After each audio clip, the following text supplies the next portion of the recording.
Foto مرة تعيش تيرا بيرا بكتير دي. ATM ماشيني كنا ساكن فيدا مونا دوغن تو. من يارك كنوفاي بتمال بوچا جرتا ماشين. अंदर से तेरी सके से गिरू माल कते नंदे अम्मा गना मत कमाल नांजे तिरता मितमित इतना बुद्धि है ना दाई में मितमित ये ना नकना दूसरू में लग आना दूध तिरता فيجن ستركان فين انتصفيس نجلا سفيس تبت نم فيج نن ايس محمد امان دوبرتي وي جالتي اللي بري نيني باي جالتي كتو دبي جيران انجرني جيران وانت وغم دوغا محمد امان سيريرا دوغالا جلال سوري نكابي باين dura enana ni bara wan kabeba goya wanin amanu wajata miti na wajata wajin semale wajata miti anin amanu de na waram amma dumara kane kenati kabe kharju godecha amma samboda mana barnota yon senu dole kilasi girtuke sato kufam ba enabo badasan argat maatini mo achirati waamamani kaammoo hiriyoota koo waliin dhedheeroodha isaani garuu sadarkaan qabanne maatiin koo itti gammadanam. Daa'imni fuuldura teetti fuuldura taa'inaan anka dhufeef ka laaluuf dhufee miire daqiiqan takkittiidha kana jalaa baddu. Maqaan koo Mahammad Ajjii jedhama. Ogeessa saayinsii kompiitaraati.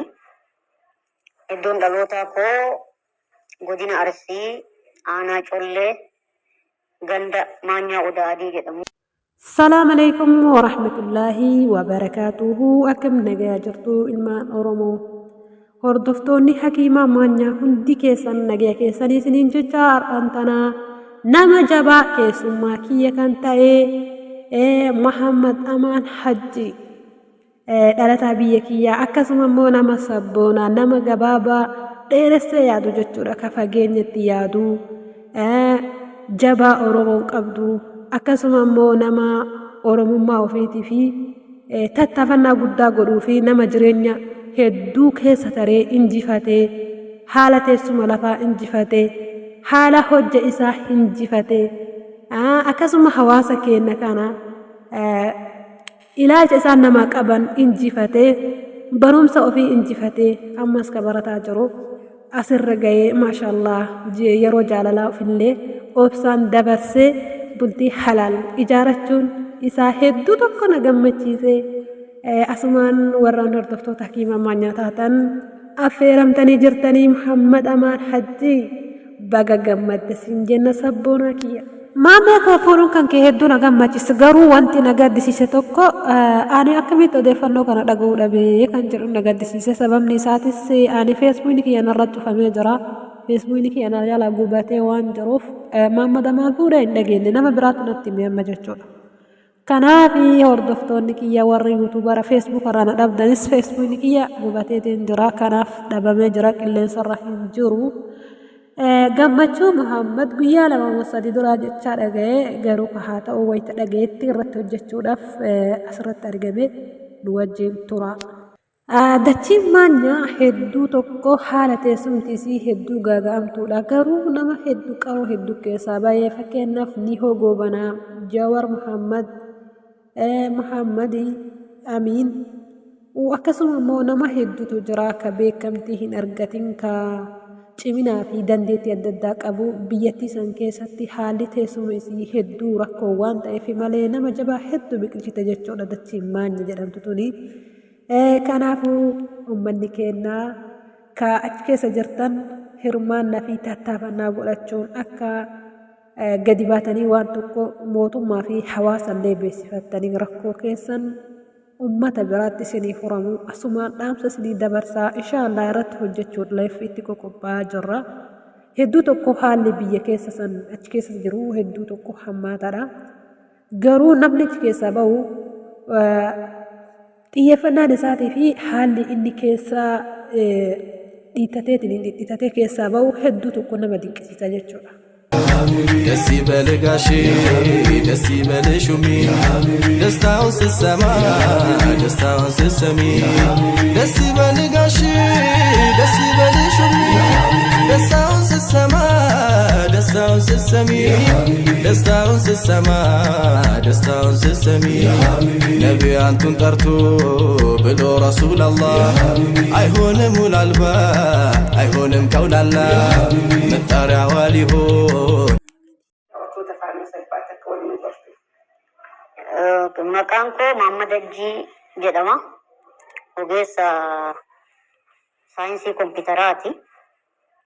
Iddoon dhalootaa koo godina Arsii aanaa Collee ganda Maanyaa Odaa Adii jedhamudha. Mana barumsaa tokko hanga 8 achuma mana barumsa Maanyaa Laga Bunaatti baradhee xumure. Mana barumsa sadarkaa lammaffaa kutaa 9-10 mana barnoota sadarkaa lammaffaa fi qophaa'inaa Colleetti baradhe. Achumaan barnoota itti aanu hordofuuf Asallaa kolleejjii teeknikaaf ogummaa yookaan TVT isa jedhamu kan Asallaatti waggaa 3 baradhe. Achumaan barnoota ergan xumuree COC isa jedhamu Center of Competency isa nam milkaa'e furtuu ga'umsa ogummaa jedhama afaan Oromooti. Isa xumuree akkuman jedheen achuma Asallatti qacarame aanaa Xiyootti qacaramee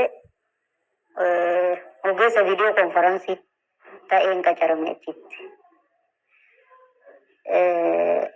San booda barnoota koo achumaan itti fufee osoo barnoota digirii BSc in Computer Science hordofaa jiru jijjiirraa argadhee gara godina Arsiitti magaaluma Asallaa keessatti ol jijjiirame. Achiin amma immoo bara kana abbaan taayitaa saayinsii fi teekinooloojii Oromiyaa piroojeektii dijitaalaayizeeshin jedhamu irratti na affeere ji'a 4 amma as hojjedhe jechaadha.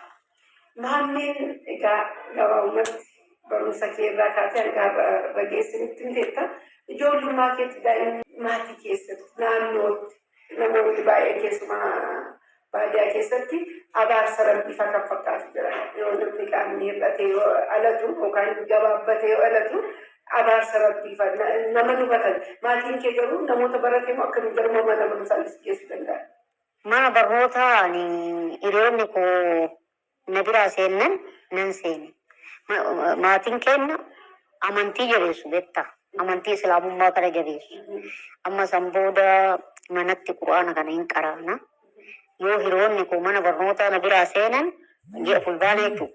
Anillee maqaa koo qubaan akkana duraan mallatteessaniimi isa saniin godhu nan mallatteessa. Akka namni mallatteessutti mallatteessa. Haga mallattoo baradhu jedheen mataa isaanii xaxeet harkaa seene. Ufumaa sobuuf jechuun sobeen maatii sobee. Xiqqaa ta'ee kennaan addaa waaqni naa kenne waan natti himame hin dagadhu. Tasuma waan qaaqamu kana hin dagadhu jetta. Yoo namoota kana maal fa'aa haasa'an jedhan tokko irra deebi'een haasa'a. Haasawa isaanii rikardi godhe jecha. Amma san booda mana barnootaa yoon seenu ijoollee kilaasii jirtu keessaa tokkoffaan ba'e. Yennaa ba'u badhaasan argadhe. Maatiin immoo achirratti waamamanii kaammoo hiriyoota koo waliin dheeroodha isaanii garuu sadarkaan qabanne maatiin koo itti gammadan itti gammadanii itti na dhiisan. Haa baratu. Ani barnoota koo hordofuu ittan fufee baadiyyaatti wetta jechoota tokko faanaan jedhu akkatti na laalan fa'a nan bo'a aare maana laalanii xiyyeeffatanii nan bo'a.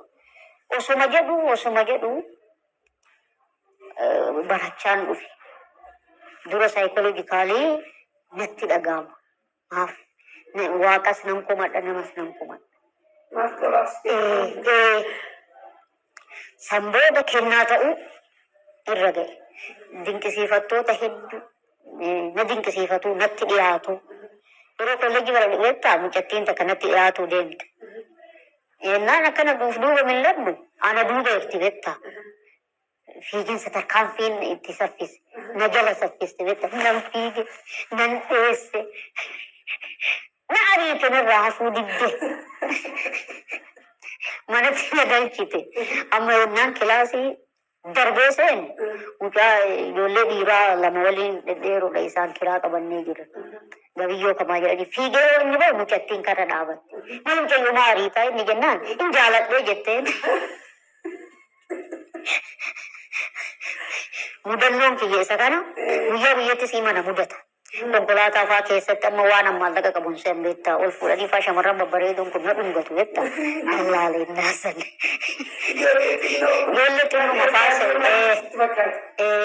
amma namoota amma dhedheeroo fi namoota gaggabaaboo kana namoota gaggabaaboo mataa kana fa'aa guddatu yookaan mudhii kanaa oliin dheeratanii mudhii gadiin gabaabatu fa'a.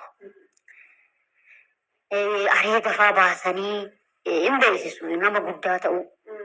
Kan koo kun immoo haga ammaan beeksifne anattuu beeksifne namni nama biroo dhiyeesse namni wal qabsiisee fa'aa mucaan kun hojjetaa ta'eeraa jedhan hin taane jedhanii wal nyaachisu qabdii qabsiisanii maallaqa qabsiisanii kan nyaatamantu jiru hedduun isaanii dookumantii keefaa koppii godhii fidii nama amansiisuu dadhabneedha.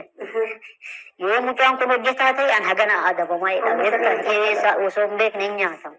Ani immoo nyaadhu qilleensuma irratti namni ofumaa nyaata. Kabajamtoota daawwattoota keenya namni eerachuu furgachuu gabaabbachuu miti inni guddaan namummaa qabaachuudha bakka yaadan gahuudha. Kaatiin gara Finfinneetti fudhatamee nama dandeettii addaa qabu hojii isaa irrattis cimaa akka ta'e hiriyoonni isaaniitti maniiru daa'ima gaarabbitu namaa kenna kan rabbi nuu kenne hundammoo ameen inni fudhachuu qabna miti. Sirriidha. Jaalallis qabee beeka. Na qabee beeka. Na qabee baay'ee na cinqee beektaa. Mucattii immoo otoo barattu. Erga hojjetaa ta'e immoo anatu qabatamuu didee beektaa jaalala kanaaf. Dura ennaan ani baradhu waan na qabee baay'ee gurra na rigeefi amma immoo anatu dide. Qabamuu fi dide beektaa nan shakka. Saayikooloojikaalii haata kaleessattuu natti deebi'a jedhee nan shakka. Almost hojjetaa ta'e kana baay'ee akkasitti diip laaf isa jedhamu san hin qabamu. Jaalalli garuu takkuma nama qabaa. Hankee isuma sanaan hafe kennu. Isuma sanaan akka inni afullee itti dhiisaan jiru qoqqotaan jira goda deemee. Naannessaan jira barbaadaan jira. Jaallatti sanaan arganne. Isheen arganne isheen moo akka lammatan arganne mirkaneeffadhe. Amma bultii jaallattee ta'e. Hin jaaladhe. Gara fuulduraa jaallachuuf. Yoo waaqni fedhe nan yaada. Kan guutu isa. Dhugaa. Namni in hawwa haga lafa kanarra jiru ilmi namaa beektaa yooma uumamu hirkattummaa uumamu. Maal hirkattummaa hoosiin jedhu saala lama ennaa qabaatu namni hirkataa ta'ee uumama. Dhalaanis kophaan jiraattu dhiirris kophaan jiraatu. Waan nyaannu kanatu. Namni kophaan ta'uu sirriin ta'e. Rabbumatu uume.